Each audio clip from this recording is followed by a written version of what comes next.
I am here to answer your burning question, which is why did I decide to bring the podcast back? There are several different reasons, but the main one is that it came up in so many conversations over the last few months that my dreamiest dream clients are the ones that are listening to my podcast. So 2 months ago, I was on a mastermind call with my mastermind students, and my mastermind student, we were just chatting back and forth, and she was like, I am a huge fan of your podcast. I've listened to all of your episodes. She's like, do you have an episode where you've talked about XYZ topic? And that topic was actually how to navigate entrepreneurship in your marriage and like income and like what that looks like, splitting that income with like your spouse, and not splitting the income, but like if your spouse is working full time. So basically last week's episode was the whole topic that she was curious about, and so we chatted about that on our mastermind call. But I left that call thinking, oh, that's interesting that she's listened to all my podcast episodes. A month later, I onboard a new student into my mastermind, and we're doing her onboarding call. And I didn't prompt her whatsoever. It just came up again in conversations. He's like, oh my gosh, I'm so honored to be here in the space to lock in 12 months with you. And she's like, I have listened to all of your podcast episodes. Like, I'm a huge fan, like totally fangirling right now. And I was like, wait a second. And just thinking in the back of my head, I'm like, this is another person who's telling me that they've listened to all my podcast episodes. And she's like, I'm so sad that you put a pause on your podcast. She's like, that was one of the ones that I listened to on my weekly rotation. And I was like, okay, interesting. So then, as I'm prepping for the scalability launch, I am asking my scalability students for testimonials so that I can improve my sales page and add that social proof to my sales page for scalability.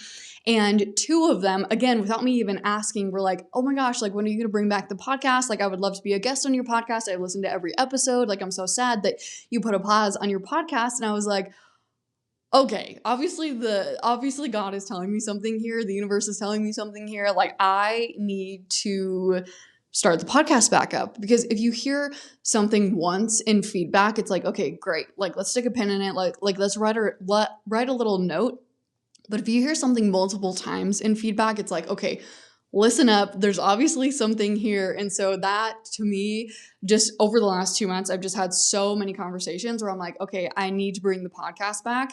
And one thing that I was really struggling with 7 months ago when I decided to put a pause on the podcast was not just finding topics and like conversation. Like, I did feel like in that season for me, which is like third trimester, and I just simply did not have the motivation. If I'm being completely honest, my heart wasn't in podcasting, but I also too was really struggling with knowing if the podcast was actually building my business, because I don't want to be doing things that are just doing them to do them. I just don't have the capacity to add things to my plate that are not moving my business forward and moving the impact forward that I want to make.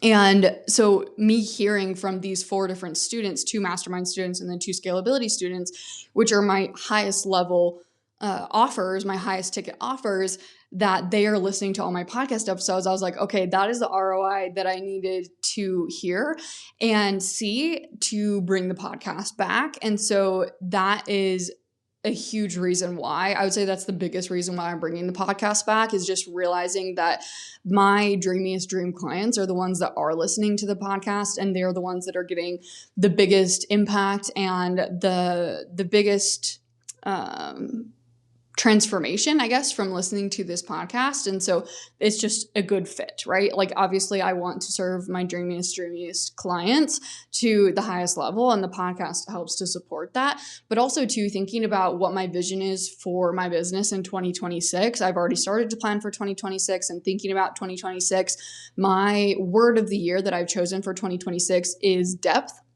So my word of the year for 2025 was spaciousness, and I totally have filtered all the decisions and everything that I've done in my business through the lens of spaciousness. And I've totally have created the most spacious business that I've had since I started my business. And so thinking about 2026, and the word is depth, which I think is such a powerful word. There's like 3 key phrases that I want to really lean into: deep conversations, deep impact, and deep money.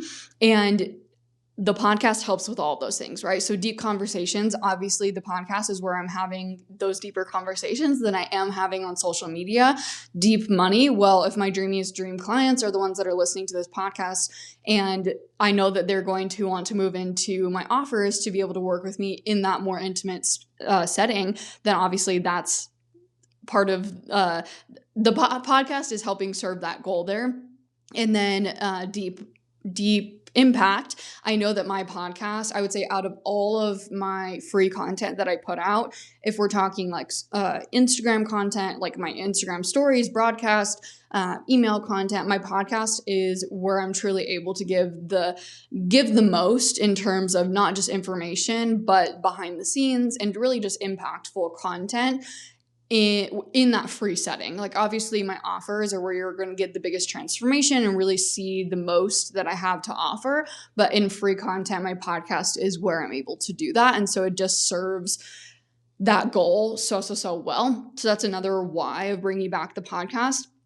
And then if you're also wondering why I didn't do any type of launch or like marketing around the podcast, that is simply because I don't have the capacity in this season. Not only is it the holiday season and November is like my craziest month, and I've decided to relaunch the podcast in November, but I'm also currently right now doing 10 days of solo parenting. So I have 2 kids. I can't say I have 2 under 2 anymore because my oldest just turned 2, but I have a 4-month-old and I have a 2-month-old, and life is just crazy. I'm not getting a lot of sleep, and I'm trying to manage a launch right now and then also do Black Friday and Cyber Monday. And I knew that I wanted to launch the podcast, and I didn't want it to be a barrier to me launching the podcast to like have to do like this huge marketing promotion and all of that good stuff. And so I was like, okay, I'm just going to launch it. And I know that the people who need to hear what I have to say are going to be the ones that are tuning in anyways, even if I'm just posting on my Instagram stories that I'm bringing the podcast back. And so that is why I didn't do any type of launch or marketing. But I also know too that like in the future, if, you know, in Q1 of 2026, I do want to do like a big push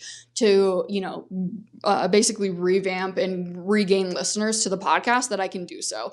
And so knowing that like the podcast, unlike social media content, it's evergreen, like people can go back to that content over and over and over again.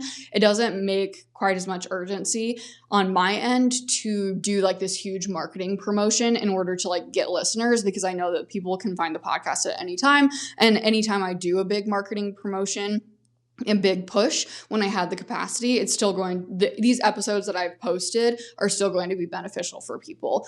And then the last why, I'm looking over here at my notes because I'm not quite good enough to speak off the cuff, which actually ties so well into this next one.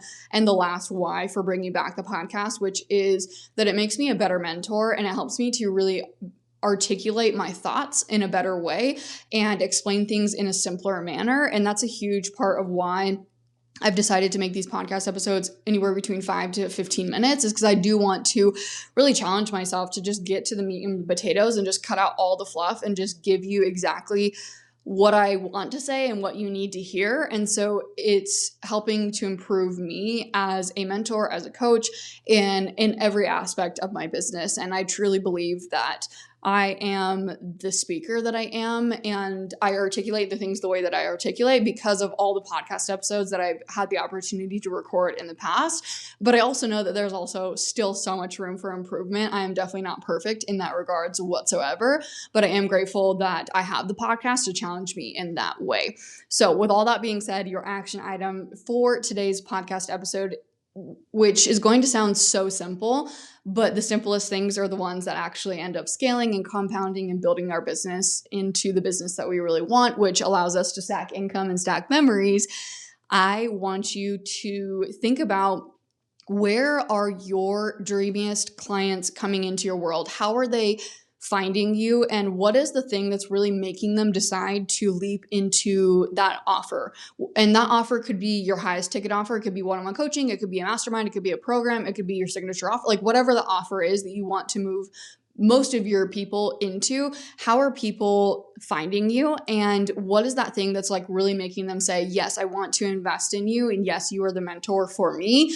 And I'm going to settle down into this offer and learn from you and get a transformation because of, you know, I trust that you are going to be the person that's going to get me to where I want to go. And I do want to make sure that this is so clear. I don't believe that there's any one piece of content, that there's any one format that is going to do that.